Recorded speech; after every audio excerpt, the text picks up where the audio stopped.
right, so in this section, we're going to start talking about polar coordinates. And if you'll notice in Canvas, I uploaded some notes, and because I'm sarcastic, I called them polar coordinates and pretty pictures.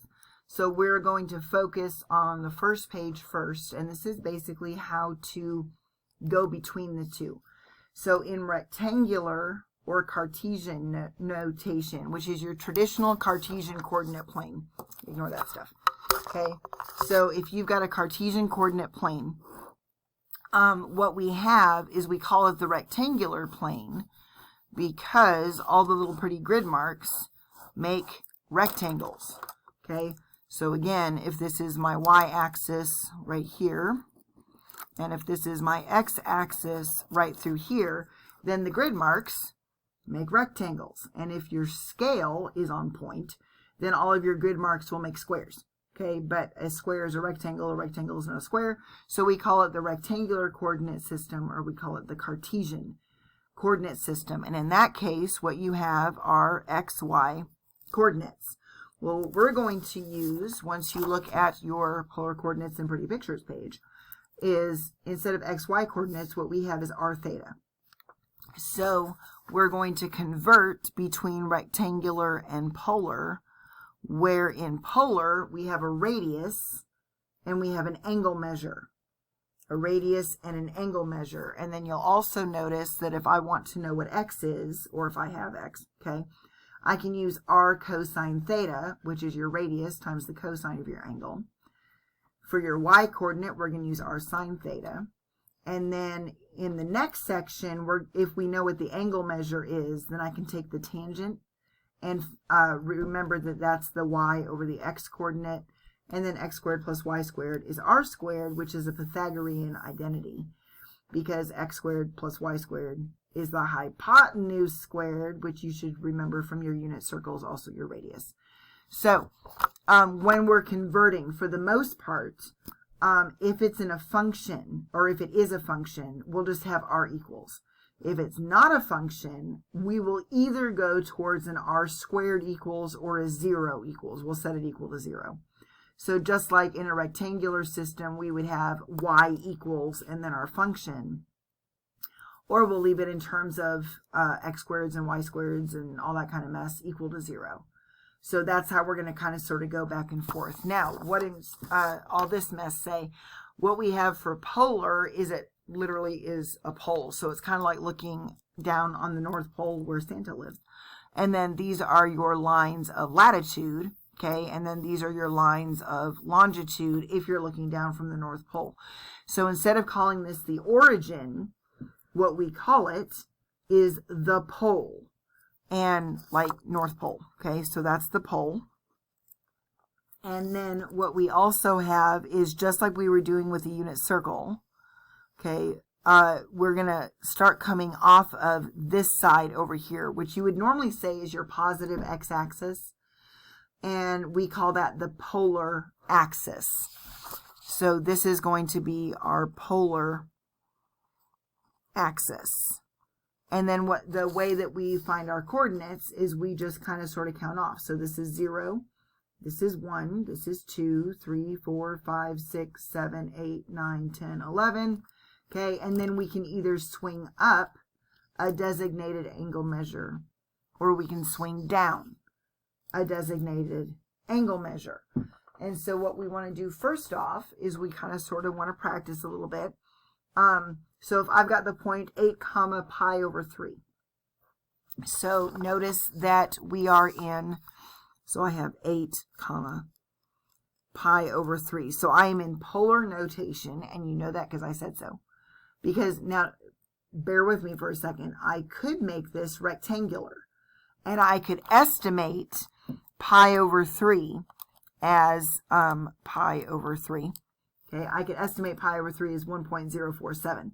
Okay, so I could make this rectangular, where this is 8 comma 1.03 whatever. I don't know what it was. But I'm telling you that this is polar, which means this is my radius and this is theta. Okay, so what are we going to do first? We're going to look at a positive radius, and we're going to swing out a positive angle measure. So from the pole, I'm going to count out 8. So I've got 1, 2, 3, 4, 5, 6, 7, 8. And then I'm going to swing up to pi over 3. Well, pi over 3, if you will remember, is 60 degrees, which is how this particular paper is noted. So that's the point. That is your point.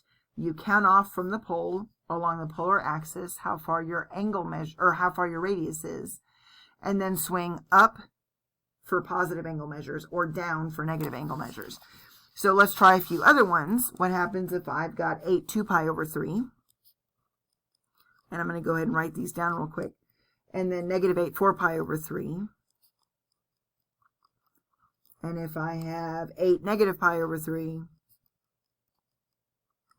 And if I have negative 8, 7 pi over 3.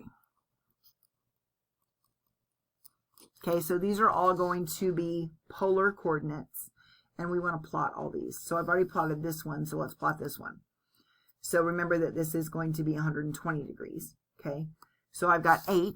So from the pole, I'm going to count out 8. So 1, 2, 3, 4, 5, 6, 7, 8. And then I'm going to swing around that axis, or I'm sorry, that circle until I get to 120 degrees. And that's going to be 2 pi over 3. Okay, so side note, all of these circles that are nested perfectly within one another are called concentric circles. They look like a bullseye. Okay, so concentric circles will look like a dartboard or like a bullseye where you've got circles that are perfectly nested within other circles. All right, so let's try, well, now I have a negative 1. Okay, so let's do what we know first, and I'll tell you what to do with the negative. So let's ignore him for a second. I've got 8, 4 pi over 3. So we're going to go to 8. So 1, 2, 3, 4, 5, 6, 7, 8. And we're going to swing that around to 4 pi over 3, which is going to be positive 200 and, I just forgot to add 210 degrees. Okay. So, no, it's not. It is this one. Okay, so I just forgot how to add.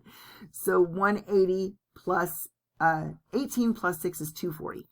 So that's where we're going. So I'm going to go up this way, and I'm going to come around to 4 pi's over 3, which is going to be 220. So there he is, okay? And, well, wait a minute. What does this negative tell me to do? So what you're doing with the negative is you actually either add or subtract pi to your answer. And so I should have stopped here, except for that negative on my radius actually tells me to go directly through the pole and plot myself on the other side of it. So I end up actually right there. I land up right on top of my original point. Okay, so let's review and refresh for just a second. I ignored the negative radius.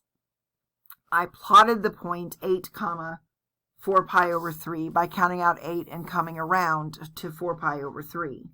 And then I acknowledge the negative radius by, I can either look at it one or two of two ways. I can slice directly through the pole and go directly across from it, or just recognize you're actually adding or subtracting pi to it, which is a half of a circle. So I can subtract pi from it and land there, or I can add pi to it and land there. Either way, it's just easier to slice through the pole to the other side. So let's try another one. I've got 8, negative pi over 3. My radius is not negative. Therefore, I can just plot this as normal. So I'm going to count out 8. So 1, 2, 3, 4, 5, 6, 7, 8. And then I'm going to drop down pi over 3, which means I'm going to go down to negative 60 degrees. Okay, that's down pi over 3. So that part doesn't change. The only thing that's weird is the fact that I may have a negative radius.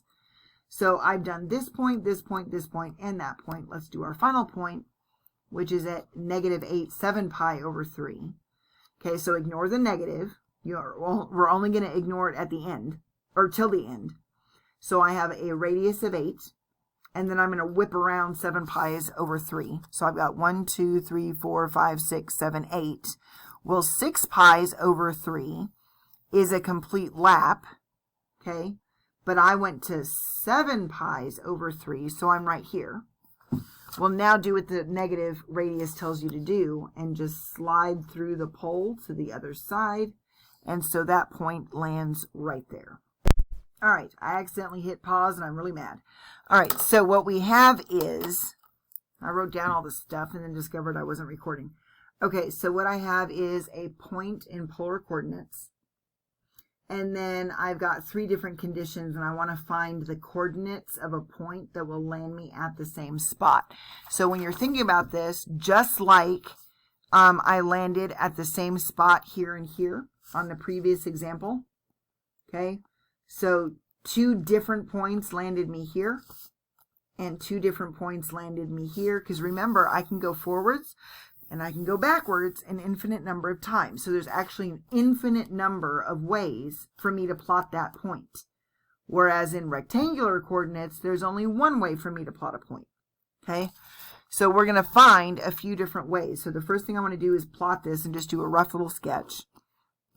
So I'm going to, from the pole, I'm going to count off 1, 2, and then I'm going to scooch around until I get to 4 pi over 3. So that's the point right there. That's at 4 pi over 3.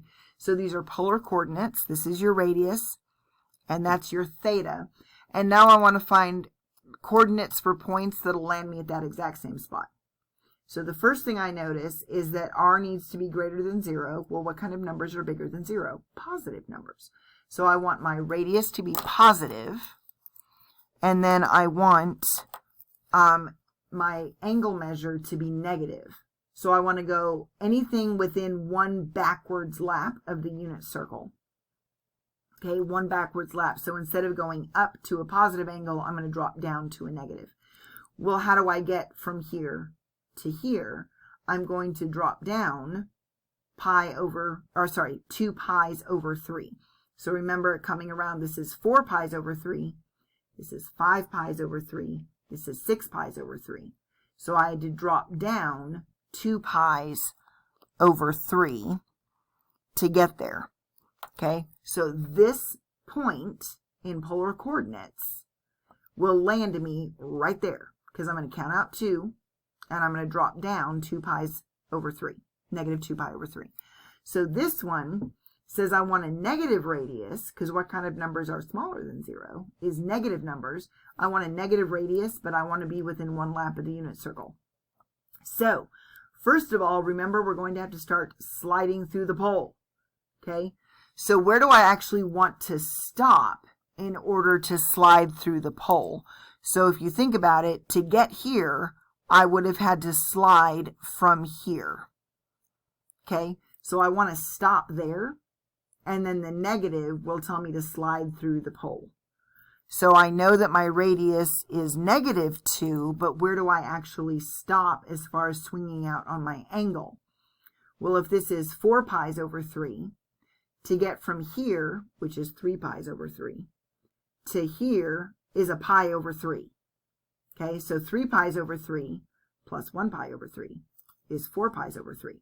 So what I need to do is have the symmetry. I'm going to go down a pi over 3, so I'm going to go up a pi over 3.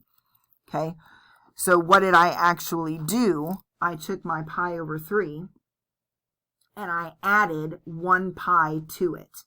So 1 pi over 3 plus 3 pi's over 3 is 4 pi's over 3.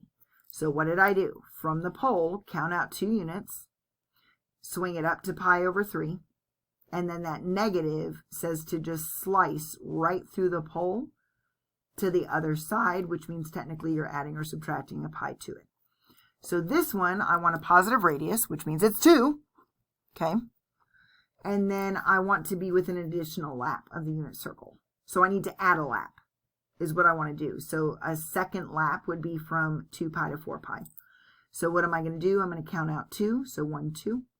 And I come to 4 pi's over 3. Well, I need to add a lap. So 4 pi's over 3 plus another lap, which is 6 pi's over 3, because that reduces to 2 pi, gives me 10 pi's over 3. So I am at 10 pi over 3. So count it out, make sure it matches. So count out from the pole, 1, 2.